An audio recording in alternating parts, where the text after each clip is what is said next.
If you have been in personal or professional development for longer than 5 minutes, if you've been building your own business or aiming and striving for really big goals for longer than 5 minutes, you have no doubt heard before that mindset is everything. But why? Why is it so important?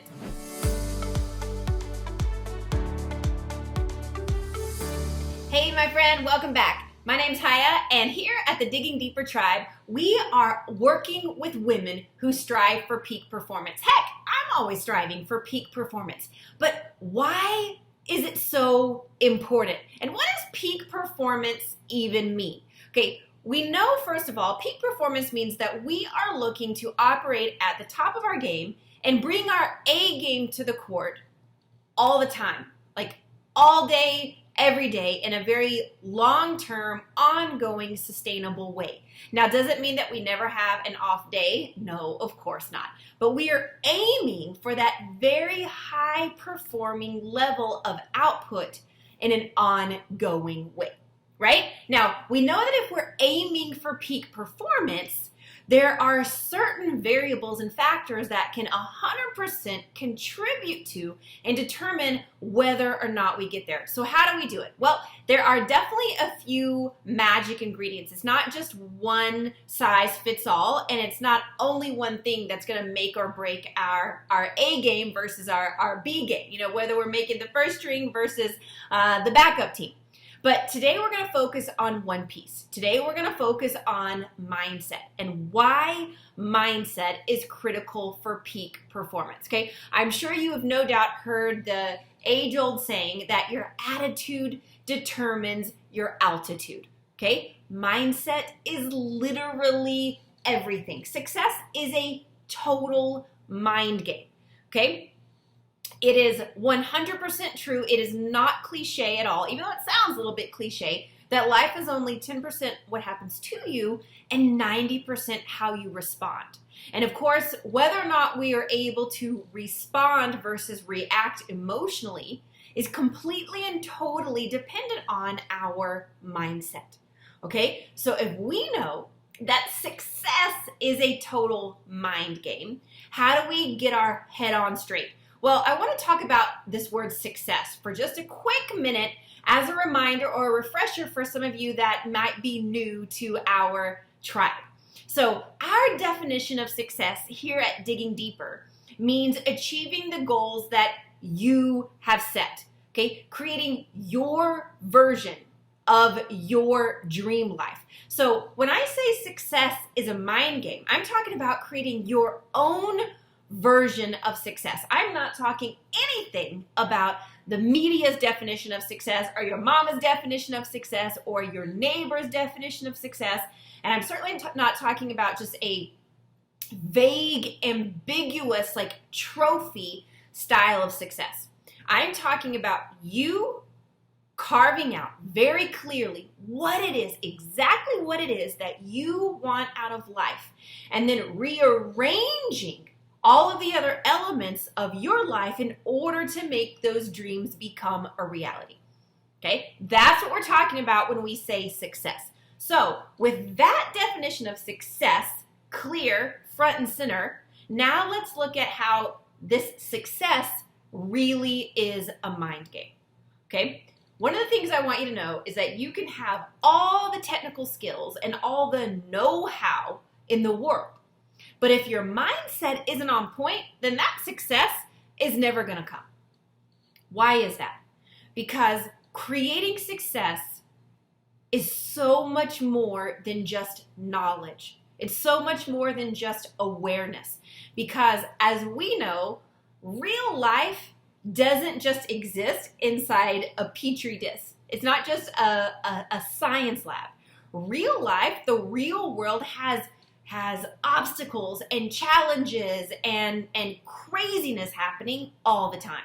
So it's not just about the abstract theory of how to create our desired outcome, but it's also having to factor in how to navigate all those obstacles and challenges and, quite honestly, the drama and the emotional roller coaster, those ups and downs of real life. It is impossible to ignore those and just to wait for life to calm down. I can promise you the world's most successful people succeed in spite of all of those dramas, obstacles, and challenges, not because they waited for the world to slow down, right? Okay, so mindset, it actually encompasses two different factors, two different levels of the mind. We're going to distill it down into two major categories today, okay? You know, and again, if you've been studying or learning about personal and professional development for any amount of time, of course you've done at least a little bit of learning, and it's come across your desk at some point or another about the different levels of the mind. You know, so you've got the conscious brain, you've got the subconscious, the unconscious, you've got the collective unconsciousness. So there are all these different levels of the brain. But today we're going to focus on the conscious mind versus the subconscious mind, okay? And the best analogy that I ever heard to really explain the difference is looking at the captain of a ship. So let's say you're going to take a cruise to the Caribbean, and you get on board, and the captain, who of course is determining and dictating the destination, he says, we are going to the Bahamas. Now, truth is, it doesn't matter what the captain says as much as it matters what those guys down in the engine room are doing. Because the captain can say, I'm going to the Bahamas all day until he's blue in the face. But if those guys down in the engine room turning the rudder, you know, back in the old ship days, it's those guys that actually determine the ultimate destination. So in this analogy, the captain of the ship is your conscious brain. He is the one that is logically and consciously setting the goals and deciding what it is that is wanted, okay? That's your conscious brain. Then those guys down in the engine room, down there in the belly of the ship, that is the subconscious brain. And no matter how often you tell yourself, I want, with your conscious brain, unless you're able to allow that to trickle down and really infiltrate into your subconscious, those goals are never going to happen. This is why we say that success is a mind game, and it has to happen on both levels, the conscious level and the subconscious level. So now that we're on the same page with both of these levels of mindset that have to come together and fully integrate in order for us to create the success that we want, I'll tell you right now that really reprogramming the subconscious mind, it's not an overnight project, okay? So please do not set yourself up for failure and frustration thinking that we're gonna automatically and magically go from zero to hero overnight. That's not gonna happen. It is a long-term, actually it's a lifelong evolutionary journey. And we're constantly healing different levels of that subconscious and going all the way back to our childhood traumas and the limiting beliefs and the fears and the uncertainty that were programmed to us as children, and of course through challenging or traumatic events throughout our lifetime. So all those things take a lifetime to form what we now know as our identity and even our personality. But the beautiful thing is that your personality and your identity can actually be completely reprogrammed and completely recreated. So if there is any part of you that you're like, ugh, I am so tired of that, I am over that, I wish that weren't a part of me, listen to me, my friend, it doesn't have to stay there. It is not a life sentence, not a death sentence either, okay? I can tell you in my own personal experience, I have completely reinvented myself 3 times so far. And I know I'm not done. I know I have got more evolutions in the works. Okay, so the beautiful thing is that if you are really willing to let go of your fears and let go of your comfort zone and really dive into this process, you can become anyone you want to be, and you can release any parts of you that are no longer serving you. Okay, but the only reason I share that with you right now is to give you a little bit of food for thought, but to help you understand that we don't have to go from zero to hero overnight.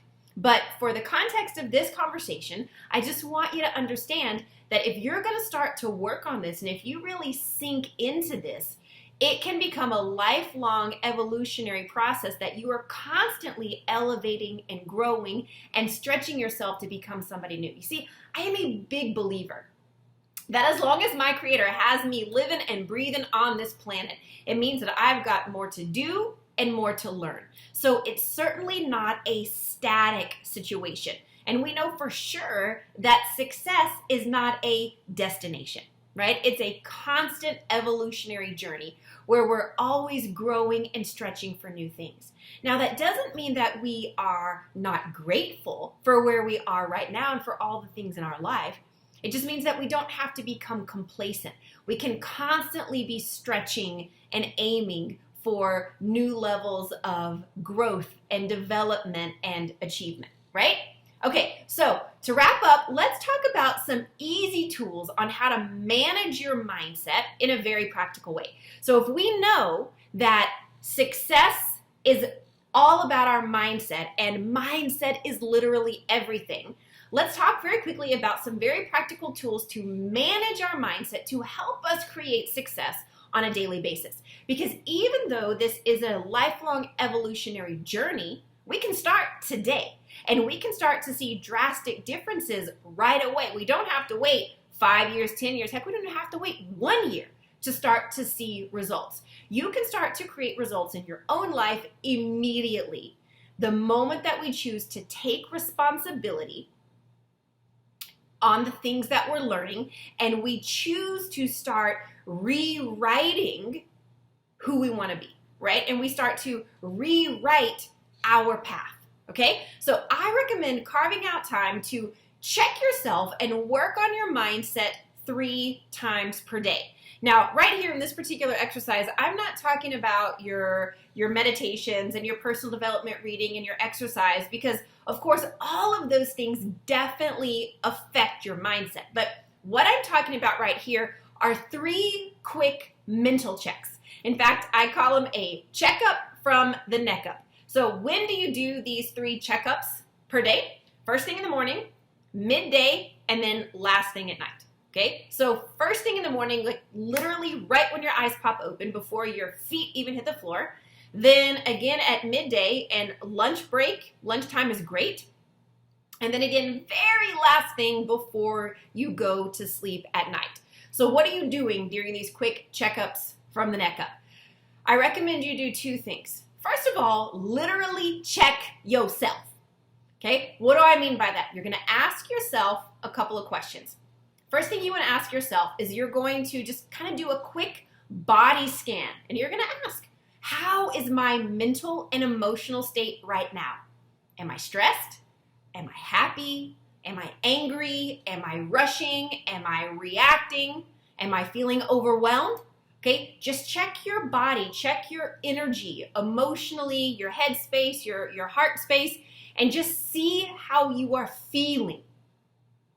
And if there's anything as you're doing this quick check that doesn't feel right or feels out of alignment or it feels clouded or it feels dark or it feels heavy, it feels anything other than light and abundance, then you know that's an area that you can take just a couple of moments and consciously work on elevating your energy there to a higher level. Okay, and it's crazy. You don't even have to know the science behind it. You don't have to know all of the technical jargon. You don't need to know what is happening in your body chemically.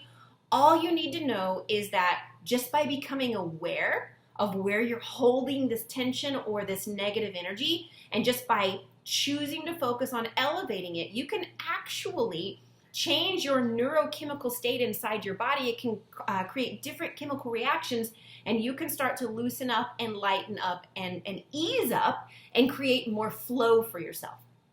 That's why it's so important to do that 3 times a day. First thing in the morning to set the stage for the day, midday to check and see how everything's going when you're in the middle of all the daily chaos, and then last thing at night to kind of do some cleaning house before you go to sleep, because of course we know that the state of our sleep is so powerful for the subconscious mind and for the healing of the body and then for what happens the next day, okay?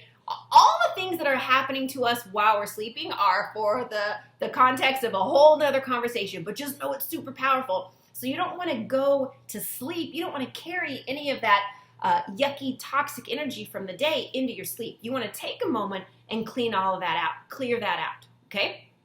So again, first thing in the morning, midday, and then right before bed.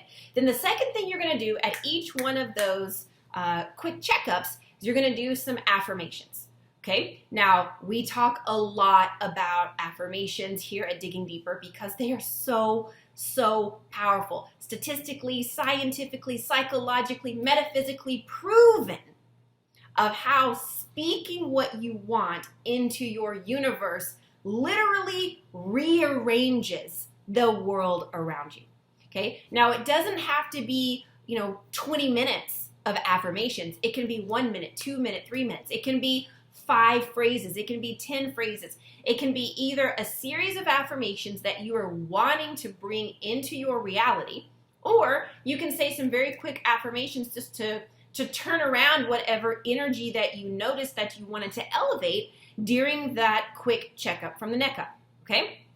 Now, on our website, you can find tons of great affirmations. Of course, any Google search will, affirmations are so powerful and popular these days that a quick Google search will help you find great affirmations.